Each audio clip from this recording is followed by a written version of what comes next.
আমার ইউটিউব চ্যানেলে সকল ছাত্রছাত্রীকে স্বাগত। আজকে আমি একটি কোশ্চেন পেপার নিয়ে এসেছি 2023 সালের এনভায়রনমেন্টাল স্টাডিজ। কাদের?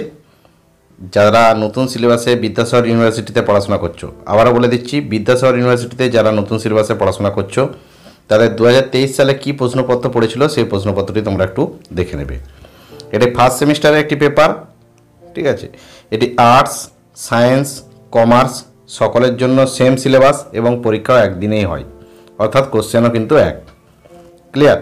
তো কোশ্চেনটির ফুল মার্কস থাকে 50 নম্বরের এবং 2 ঘন্টা সময় থাকে। এখানে তোমরা দেখতে পাচ্ছ তোমাদের টোটাল 75 নম্বরের পেপার হলেও এটা হচ্ছে তোমাদের 50 নম্বরের রিটিন মার্কস বা রিটিন পরীক্ষা হয়, বাকিটা প্র্যাকটিক্যাল। ক্লিয়ার?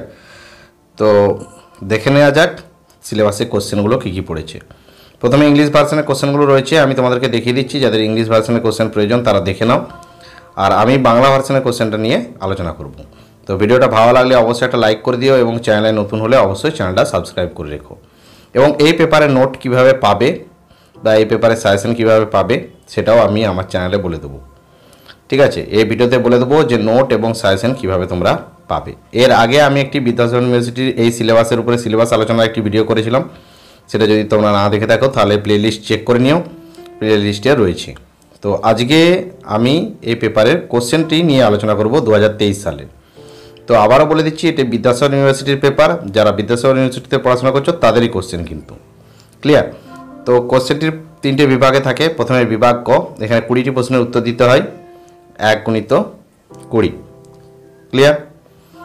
তো প্রশ্নগুলো কি কি আছে, যে পরিবেশের গুরুত্ব কী, 2 নম্বর পরিবেশ নীতির সংজ্ঞা দাও, 3 নম্বর বনজ সম্পদ কী, তারপরে JFM এর পুরো শব্দটি লেখো, মরুভূমি বিস্তারের সংজ্ঞা দাও, ভৌমজলের সংজ্ঞা দাও, জল কেন অতিরিক্ত ব্যবহৃত হয়, প্রাণী সম্পদের বৈশিষ্ট্যগুলি লেখো, কৃষি সম্পদের সংক্ষিপ্ত বিবরণ দাও, মৃত্তিকা ক্ষয়ের কারণগুলি উল্লেখ করো, কিছু বিকল্প শক্তির নাম উল্লেখ করো, অপূরণীয় শক্তির অর্থ লেখো, চিরস্থায়ী উন্নয়ন কী, জীবাঞ্চলের সংজ্ঞা দাও, বাস্তুসংস্থান কী, কিছু বিয়োজকের নাম উল্লেখ করো, শক্তি প্রবাহের সংজ্ঞা দাও, খাদ্য শৃঙ্খল কী, বাস্তুসংস্থান পিরামিডের অর্থ লেখো, জীববৈচিত্র্যের সামাজিক মূল্য উল্লেখ করো, জীবভূগোলের সংজ্ঞা দাও, ভারতবর্ষের কিছু বিপন্ন প্রজাতির নাম লেখো।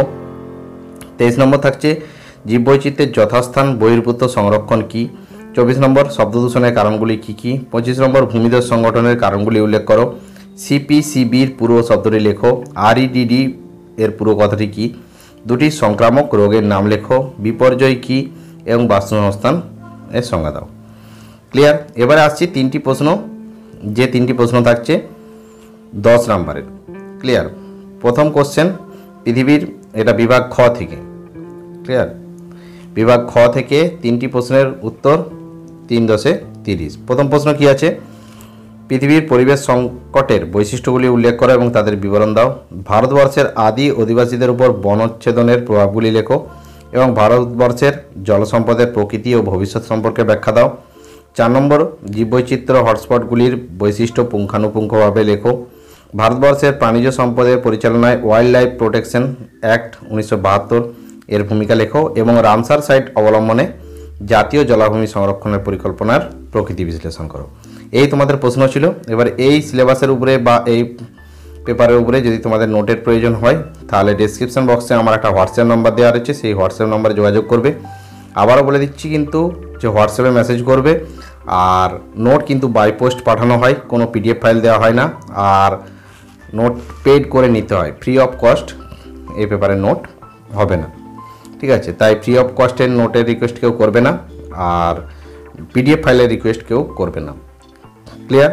তো আপাতত ভিডিওটা শেষ করছি। আরও আগামী দিনে আমি এই পেপার থেকে আরও কিছু ভিডিও নিয়ে আসবো। অবশ্যই চ্যানেলটিকে সাবস্ক্রাইব করে পাশে নোটিফিকেশন আইকনটিতে ক্লিক করে রেখো এবং তোমাদের জন্য কষ্ট করে ভিডিও বানানো, অবশ্যই একটা লাইক আশা করা যেতে পারে, তো একটা লাইক অবশ্যই করে দিও।